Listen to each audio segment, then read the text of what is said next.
On January 16, 1926, a BBC radio broadcast in England creates panic and confusion as it leads thousands of radio listeners across the country to believe that a workers' revolution has broken out, that Big Ben has been toppled by a bomb, and the Houses of Parliament are burning. It is, in fact, a burlesque news show making fun of the country's recent labor unrest. But to those that tune in after the opening disclaimer, it sounds like the actual news. This event marks a milestone in the rise to power of broadcast radio and the beginning of the mass media century.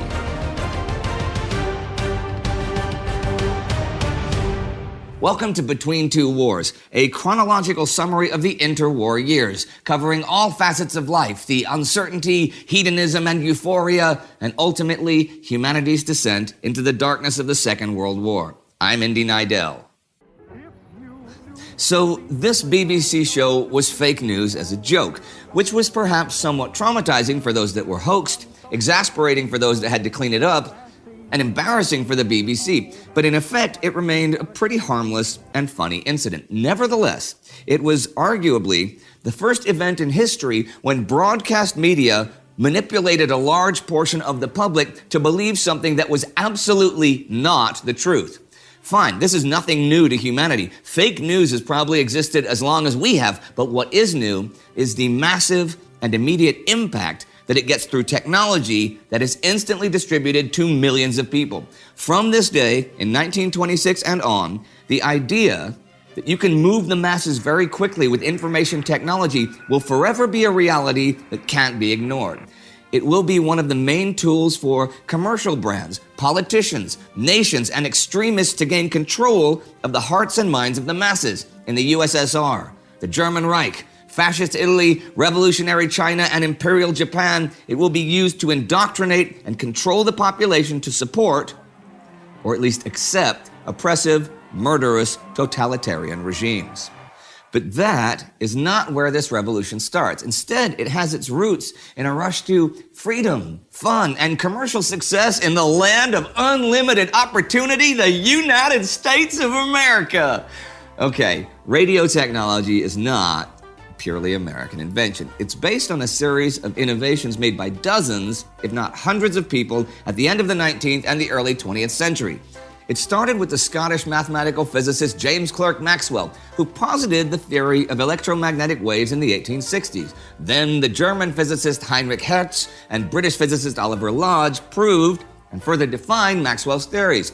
Based on their work, people like Alexander Popov, Bengali polymath Jagadish Chandra Bose, Italian physicist Augusto Righi, American inventor Lee De Forest added theory and innovations in the following decades.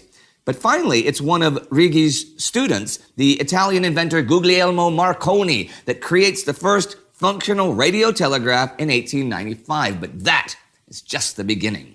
Marconi's first device is now improved with parts based on the work of a whole slew of even more scientists and inventors, like German Ferdinand Braun, American John Stone, that is his name, British chemist William Crookes, who pioneered the vacuum tube, Serbian-American inventor Nikola Tesla, who built the first remote-controlled boat in 1898, and the Canadian inventor Reginald A. Fessenden, who made the first audio broadcast of a human voice in 1906. And to be clear, they were not the only ones that contributed to the creation of radio. It was many, many more. So many, in fact, that many, perhaps too many, national historiographies claim ownership of the inventor of the radio. But it is Marconi that manages to seize most of the patents that protect the central inventions needed to make radio equipment. In any case, Fessenden's broadcast in 1906 was certainly a cool thing, but it transmitted at very poor quality and was not at all practical to truly transmit recorded sound. And there would be more experiments like this, like broadcasts of classical concerts in Belgium before World War I. But again, these were extremely poor quality. They were full of static, did not come close to the full range of the human ear. It would take more innovations that happened during the Great War in the search for more efficient and practical ways to communicate on the battlefield to create viable audio-based radio senders and receivers. We cover that in our episode from 1919 about wartime innovations, which come to civilian use after the war. You can find a link in the description. Now, to understand how radio could literally explode into a public phenomenon in the 1920s, it's important to remember that radio as a technology is not brand new in 1919. The use of radio for telegraphy has already given it a central role in shipping, defense, and commerce. There is a network of radio stations and relay stations across the globe already. It's very much like in the 1990s, with the creation and sudden explosion of the World Wide Web was possible because of the internet, which in turn had been born from the US defense network ARPANET created in the 1960s, right? The technical networks are there. The technology to capture and send sound has been made practical, and now you just need to fill them with content. It is again a creation of Marconi, the Marconi Wireless Telegraph Company of America, that enables exactly that in the US, providing the technology that launches the age of radio with the first daily entertainment and information broadcasts starting in 1921. Before the Great War, Marconi America was already the leading company providing radio telegraphy services in the US, and it held all of Marconi's patents for the US market. Without access to these patents, it is virtually impossible to make radio work, at least legally. So during the war, the US government appropriates Marconi America for reasons of national security. In 1919, instead of handing it back to Marconi and its British shareholders, they sell it to the giant conglomerate General Electric, founded by Thomas Edison, again citing national security concerns, especially for the US Navy that already depends heavily on secure radio communication. Marconi America is renamed the Radio Corporation of America, RCA, and suddenly has a virtual monopoly on radio technology in the United States. GE gradually partners up with manufacturing and electricity giant Westinghouse, AT&T, Western Electric, United Fruit Company, and others that project huge profits in owning the ears of America. RCA will be a joint venture created largely by one man. He is David Sarnoff, previously a commercial manager at Marconi America. Now, Sarnoff is originally from the Russian Empire, born into a poor Orthodox Jewish family. Not long after his birth, his father emigrates to America, fleeing anti-Semitism and poverty. Sarnoff Sr. ruins his health working to earn enough money to get the rest of the family to join him. In 1900, the 9-year-old Sarnoff arrives in New York and sells newspapers on the streets before and after school to help support the family. When his father succumbs to tuberculosis in 1906, Sarnoff leaves school at 15 and comes to work for Marconi America as an office boy. He quickly displays a vivid mind and a curiosity for technology that he satisfies as he rises through the corporate ranks in a variety of positions at Marconi telegraph stations, among others on boats with Marconi receivers on board. In April 1912, he is possibly involved in relaying the reception of the SOS messages from the sinking Titanic, or at least he will later weave a heroic story from it. By 1916, when everyone else is thinking of point-to-point broadcast as the main value of radio, Sarnoff has become convinced that point-to-mass is where the real money is.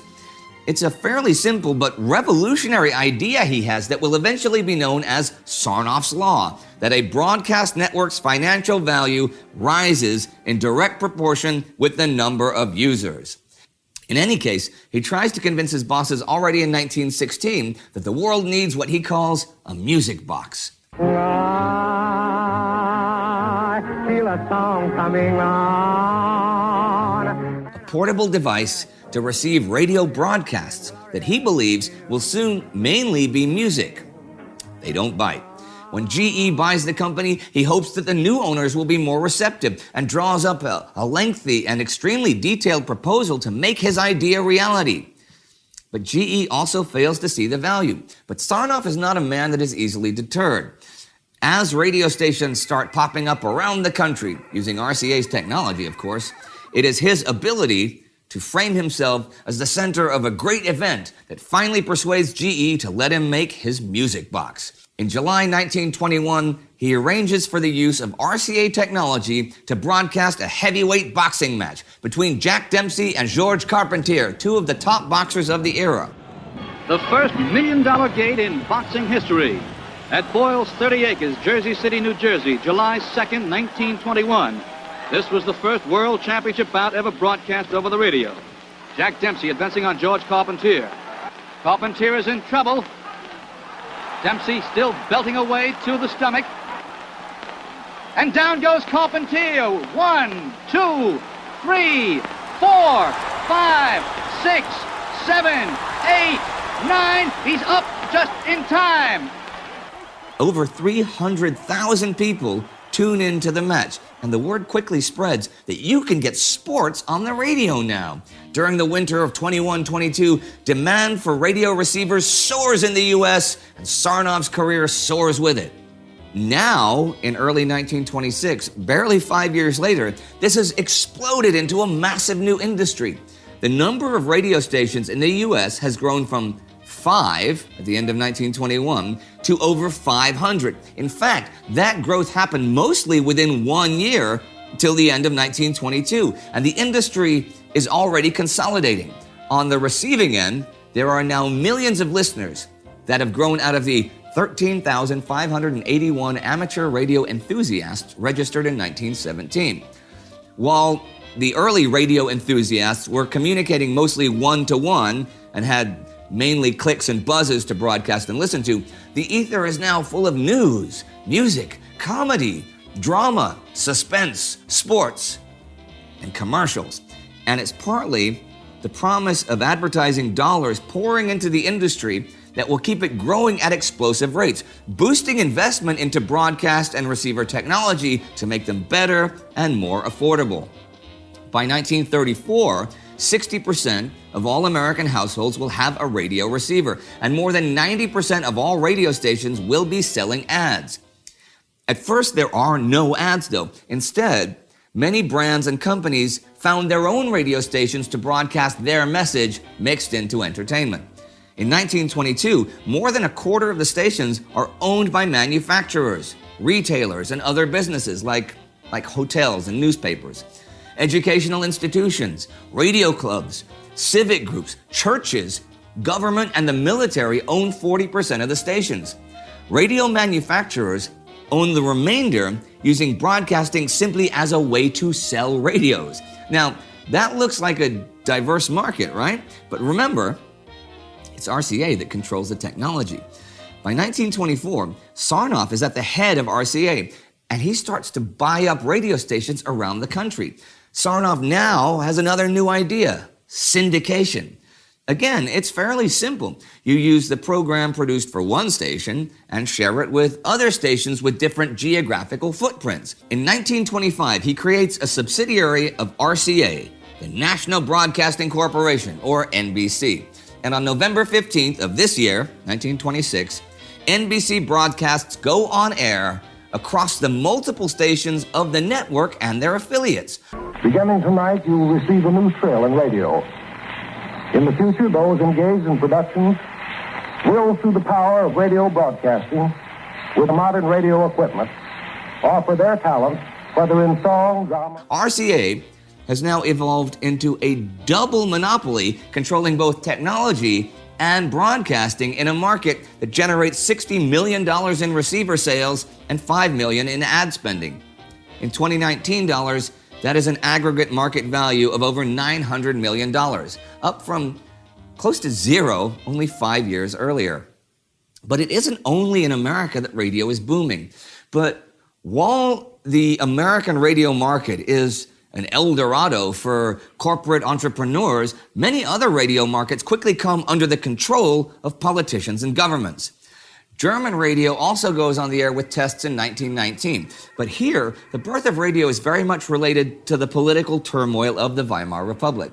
In Germany, the Marconi Company has been pushed aside as well, this time by an entrepreneur named Hans Bredow. Already before the war, he had established himself as the leading provider of long-distance radio services for shipping and commerce. During the war, he has switched to working for the Reich, and after the revolution, he has made State Secretary of Telegraphy. Although regular broadcasts only begin in 1923, on November 19th, 1919, Bredow starts the first German irregular audio broadcast with financial and political news directed at journalists and captains of industry. Now, Bredow and the rest of the German government see radio as a central piece of protecting the newly formed democracy from private or partisan groups, which in turn leads them to not want advertising interests to control the money. Instead, they set up a network of state radio corporations, where the Reich government takes a majority holding and each German state holds a minority share. The operations will be financed with licensing fees from radio owners and with tax money. In 1925, this is cemented in the state-owned organization, Reichsrundfunkgesellschaft, the Reich Radio Corporation. Although state-controlled, as in America, the program will be also a full mix of entertainment, music, public service announcements, sports, and news.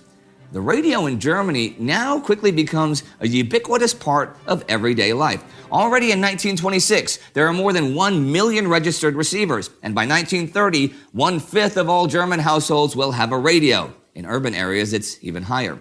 In 1928, Hans Bredow will report with satisfaction that Berlin has the most radios of any city in the world, well ahead of the runners-up London and New York, with 1/3 of all Berlin households owning a radio, twice the number in New York.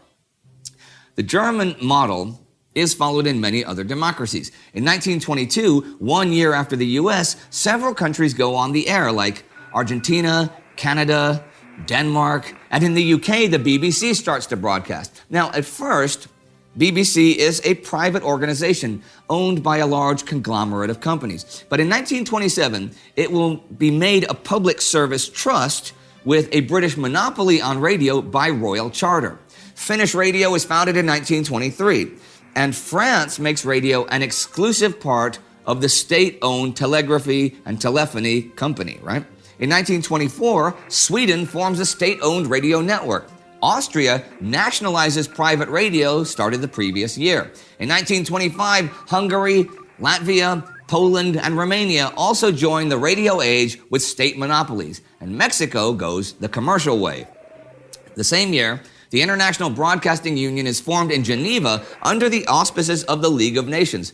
They will now regulate frequency allotments in the international space. The British colony on Ceylon gets radio, as does Venezuela, and the BBC sets up the strongest sender in the world, reaching 85% of the UK population and even broadcasting to America on long range.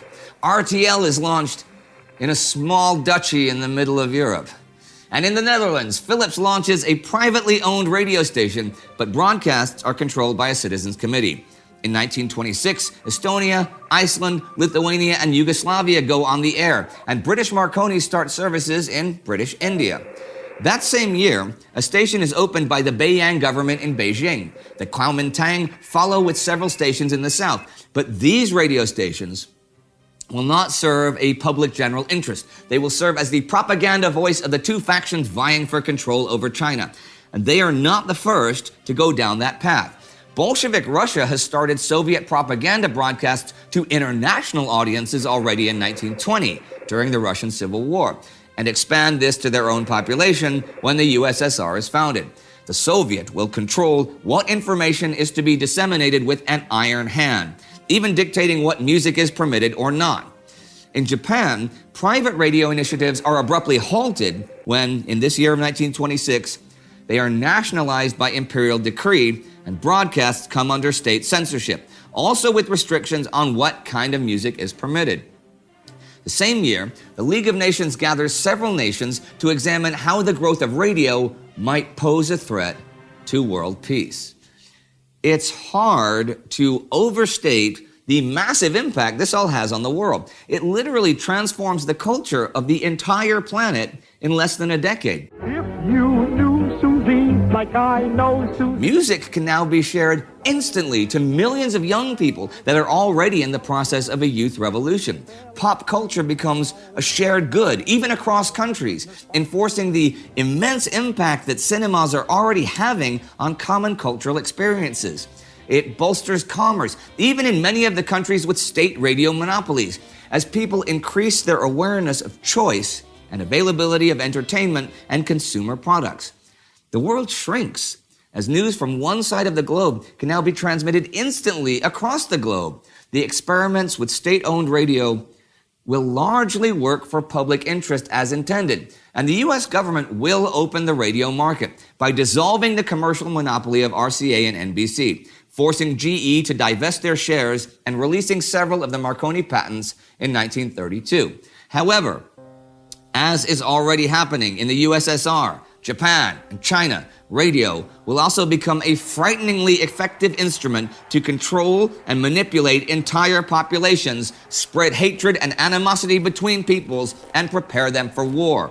In 1933, when the Nazi leadership seizes control of the German Reich, one of their first acts of government will be to take control of the Reichsrundfunkgesellschaft, abolish the autonomy of the state subsidiaries, and transform it into a party-controlled organ primed for Nazi propaganda.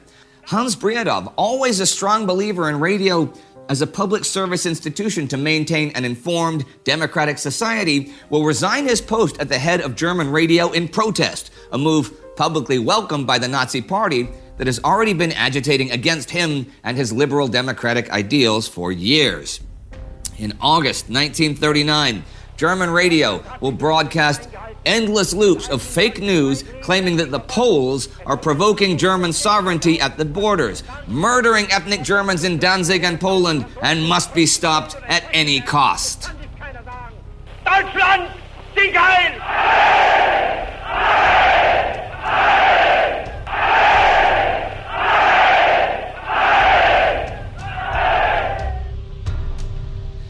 In our next episode, we will look at the artists that made this technology reach the hearts and minds of the world, and how politicians of the world would then use and abuse that for political gain. Our TimeGhost Army member for this episode is Aaron Bratt. Thanks to Aaron and the other recruits on Patreon and TimeGhost.tv, we can keep on marching together towards a glorious historical future. If you want to have a look at our first episode of the World War II Q&A format Out of the Foxholes, where we answer your questions about the war and speak of broadcast media, have a look right here. This has been a TimeGhost program from the station TGA1 in Bavaria, broadcasting on 100 gigabytes per second. Cheers.